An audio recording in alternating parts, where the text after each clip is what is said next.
Hello friends. आज हम लोग देखने जा रहे हैं एल्गा। ये शैवाल है और एक प्रकार की काई होती है। फ्रेंड्स, एक बात समझने की ज़रूरत है कि जब हम लोग बायोलॉजी को जीएस के पॉइंट ऑफ व्यू से पढ़ते हैं तो यहाँ पर हम लोग उन सारी चीज़ों को नहीं पढ़ते, मॉर्फोलॉजी नहीं पढ़ते, उसके अंदर सेक्सुअल रिप्रोडक्शन, उसके अंदर मोड ऑफ रिप्रोडक्शन, ये सारी चीज़ों को हम लोग नहीं जानते। हमें लोग को बेसिकली जानना क्या होता है कि शैवाल क्या है, शैवाल कहाँ कहाँ पाया जाता है, कितने प्रकार का होता है, क्या हम लोग क्या यूज करते हैं और क्या हमें इससे नुकसान होते हैं। बायोलॉजी में हम लोग सिर्फ उन्हीं बातों को जानेंगे जो चीजें आपके एग्जाम में लगातार पूछी जाती हैं।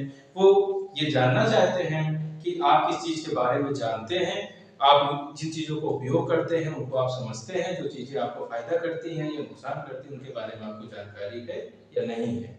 चलिए समझते हैं सवाल के बारे में। तो जो एल्गा होता है, एल्गा एक्चुअली ग्रीन कलर का होता है। इसका मतलब एल्गा का जो अध्ययन होता है उसको फाइकोलॉजी कहते हैं।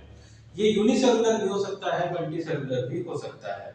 क्लोरोफिल्डस होते हैं, नॉन वेस्कुलर जो है होते हैं। वह नॉन वेस्कुलर का मतलब होता है कि इसके अंदर जो है रूट शूट ये सब चीजें नहीं पाई जाती हैं, और जो इनके अंदर एम्ब्रियो का फॉर्मेशन नहीं होता है। साथ ही साथ जो इनकी सेल वॉल बनी होती है वो सेलुलोज की बनी होती है।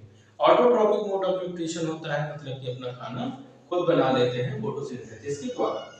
स्टार्च इसके अंदर जो है स्टोर होता है, स्टोर फूड है। साथ ही साथ जो ये सेल, इनकी जो सेल होती है वो गैमीट का फॉर्मेशन करती है। इनको सनी हैबिटेट पसंद होता है, सूर्य जो प्रकाश, सूर्य का प्रकाश होता है उसमें ये पाए जाते हैं।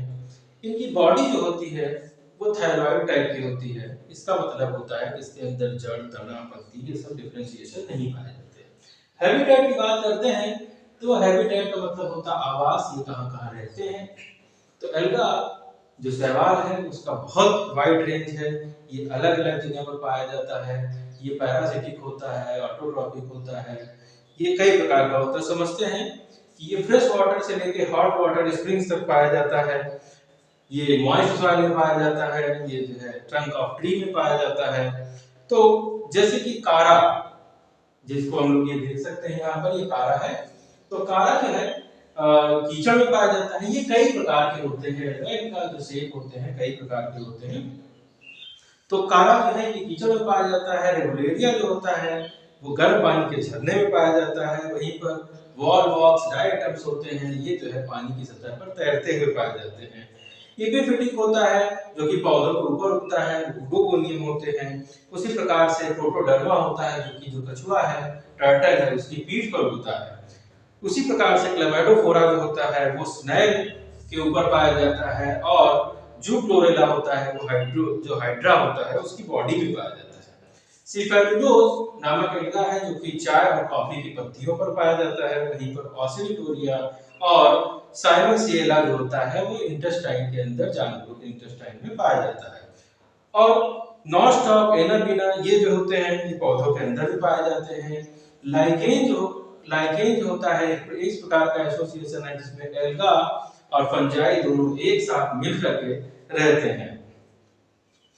ट्राइकोडिस्मियम एरेथ्रम नाम का एल्गा होता है जो कि रेड सी में पाया जाता है, और इसकी वजह से ये रेड कलर का है। तो ये इसके हैबिटेट है। इकोनॉमिक इंपॉर्टेंस की बात समझेंगे तो इकोनॉमिक इंपॉर्टेंस में इनकी बहुत आर्थिक महत्व है। इनके ये बहुत सारे विटामिन इनके अंदर पाए जाते हैं। विटामिन ए, सी, ई, ये सभी विटामिन इसके अंदर पाए जाते हैं, इसलिए बहुत ही उपयोगी हैं। और जो कॉन्ड्रस नाम का एल्गा है उससे अगार अगार प्राप्त किया जाता है, और इस से हम लोग जो है चॉकलेट इंडस्ट्री में इसका यूज किया जाता है, इसका जो है चॉकलेट में उपयोग किया जाता है। जापान में एक ब्राउन एल्गा है जिस जो की एक सी, जिसको सी लेट्यूस के रूप में उपयोग किया जाता है, सलाद के रूप में उपयोग किया जाता है, अलवा नाम से होता है। और स्कॉटलैंड में रोडोमेरिया नाम का एल्गा है जिसको तंबाकू की जगह पर इस्तेमाल किया जाता है। और उसी प्रकार से चाइना में नॉनस्टॉप को एज ए फूड यूज किया जाता है। अगर हम लोग बात करें इंडस्ट्री की तो इंडस्ट्री में एल्जिन नाम का पदार्थ होता है जिसको हम लोग फोटोफिल्म में किया जाता है। सार्गासम का इस्तेमाल आर्टिफिशियल फूल बनाने के लिए किया जाता है। कैराड्रस नाम का जो शैवाल है उससे म्यूसिलेजियस सब्सटेंस जो है प्राप्त होता है, जिसे कैरोबिगिन बोलते हैं। इसका इस्तेमाल शैम्पू बनाने में, बूट पॉलिश बनाने में, इन सभी चीजों में किया जाता है। उसी प्रकार से लैमिनेरिया है, फ्यूकस है, इनमें से आयोडीन, ब्रोमीन, एसीटोन, ये सारे सब्सटेंस जो है निकाले जाते हैं, जिनका इंडस्ट्री में अलग अलग जगह पर इस्तेमाल किया जाता है।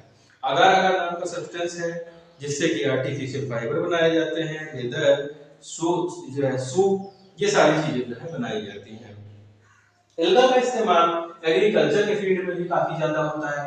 एग्रीकल्चर के फील्ड में जो नॉस्टॉक है, इनाबिना है, ये सॉइल को फर्टाइल बनाने का काम करते हैं। और हम लोग जानते हैं जो धान के खेत होते हैं उसमें जो काई लग जाती है, वो जो होती है वो क्रॉप के लिए बहुत ज्यादा बेनिफिशियल होती है। और इस जो ब्लू ग्रीन एल्गा होता है, ये ऊसर भूमि को, जो बंजर भूमि है, उसको उपजाऊ बनाने के लिए भी इसका इस्तेमाल किया जाता है।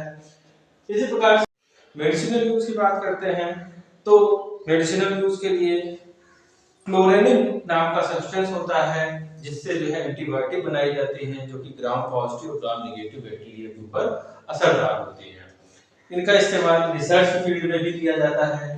तो रिसर्च की फील्ड में जो क्लोरेला है, एसिटाब्यूलेरिया है, इनका जो है इस्तेमाल किया जाता है।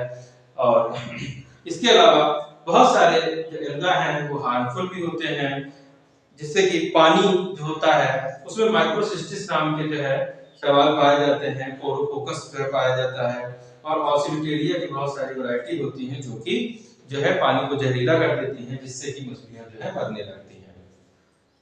इसके अलावा जो सिफेरुलोज होता है वो रेड रस्ट ऑफ टी, जो चाय की पत्ती है उसके ऊपर रेड रस्ट बनाने का काम करता है, जिससे कि वो खराब हो जाती है।